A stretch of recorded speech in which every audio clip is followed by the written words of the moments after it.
After Hulk Hogan put in his notice with AWA by telegram or train whistle or whatever f***ing old shit, he did a quick run of Japan before he showed up to WWF. But let's kind of pause for a second on that. As Vince's schemes were in motion, Bob Backlund was the WWF champion. He had the second longest recognized WWE title reign at that point, right behind Bruno's 2,803-day reign. In the end, it would be 2,135 days, dating back to February 20th, 1978. Obviously, that makes Bob Backlund part of the olden times. Gross.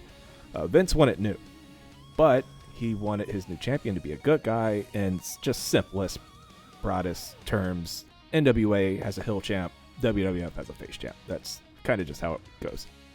Backlund drops the title to the Sheik, December 26, 83 at Madison Square Garden. The end goal being Vince feeding this new Iranian heel champion to his new all-American hero. And people legitimately mad about Iranians. It's in the news. And then also to the fact that WWF, a wrestling promotion based out of New York, has a champion who's an Iranian. Oh my gosh. And wasn't he like the bodyguard of the Shah as well too at one point in time? And there's like actual news reporting, like why is WWF doing this? This is mean. Everybody's mad about it, and obviously paying money to see the Sheik get out of him. And it's a very weird time because I think they kind of recognize that they need to bridge the gap from Bob Backlund to Hulk Hogan.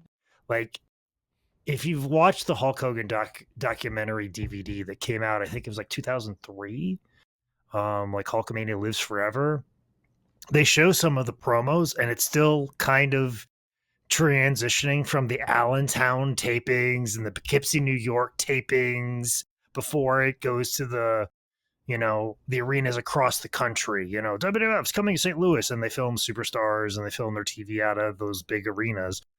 It's still kind of in that era of, like I said, the old Allentown tapings, the old Poughkeepsie, New York tapings, where it just feels small. And then like Bob Backlund endorsing Hulk Hogan to go after the Iron Sheik, and like them kind of being on screen together, and kind of the thing that legitimizes Hulk. And also, hey, I know he's a bad guy, but he's a good guy now, and he's gonna go take on the Iron Sheik. Forget that he was a bad guy here before, and he slammed Andre the Giant. Definitely forget about that, because we're gonna do something down the road. We're gonna do something down the road. Just forget about that. Forget he was, he was here, but that was different. Just hand wave away all of that, and he's a good guy now. Hulk Hogan, Mr. America, he's gonna take on Iron Sheik. Focus on that.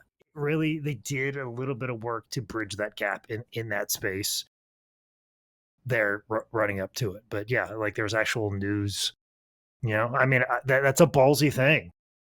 New York City, I mean, that's going to get attention.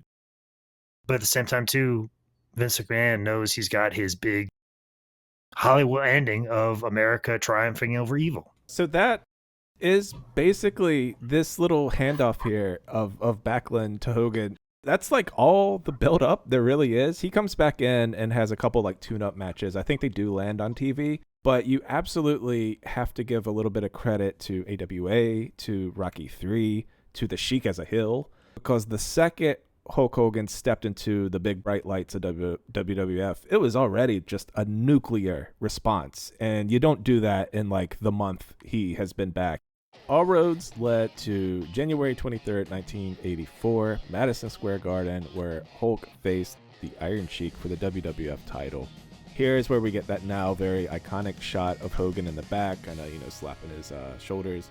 He comes out to Eye of the Tiger blasting, which has since been redubbed to Real American. Real American didn't become his theme until late 85, and it was originally meant for US Express, Mike Rotunda and Barry Windham. And while Hulk is not born in this match, like it is so often framed, it grew up really, really damn fast here. Hulk goes to the ring to meet Iron Sheik, managed by Ayatollah Freddie Blassie, and very straightforward 5-minute, 40-second match that you can basically chop into 3 parts. Hulk jumps Sheik right away, takes over. Sheik gets control, works the back, setting up, of course, the camel clutch. Hulk breaks it, leg drop, and as Dick Lutz's hand hits the mat for the 3 count, It would set off a chain of events that would shake the wrestling world, would shatter the territory system, and eventually give us the greatest piece of cinema known to man, Suburban Commando. WWE would want you to believe that this right here was WrestleMania proto, you know what I'm saying, or 0.5, you know, like they'll make you believe that when it was just a garden show, throw that out there and let's make this guy a star immediately, and then we're gonna run with him, and he's gonna be the face of our company, and we're gonna make changes around him. Like we just need the belt off the Sheik. We need to do it a big way. It's gonna excite our hardcore people that are showing up to the garden all the time. Like it's definitely gonna get people in, let people know, like, hey, this guy's the champion, and we're going forward. Much in the same sense, I feel like they kind of did that with my boy Kevin Nash. You know, powerbomb and Bob Backlund, beat him in 6 seconds. Like he was supposed to create that level of excitement. And much like with Kevin, that started the new generation. And everybody kind of cites that as like, okay, that's when it was the new generation. And everything kind of changed under his feet. Obviously, that was a much smaller scale than what happened here in the 80s, but that just goes to show their mindset and what they're doing. And like, hey, this is how we do it. This is what we're going to do. And we're closing this one book and we're opening a new one, and everything's changing around it.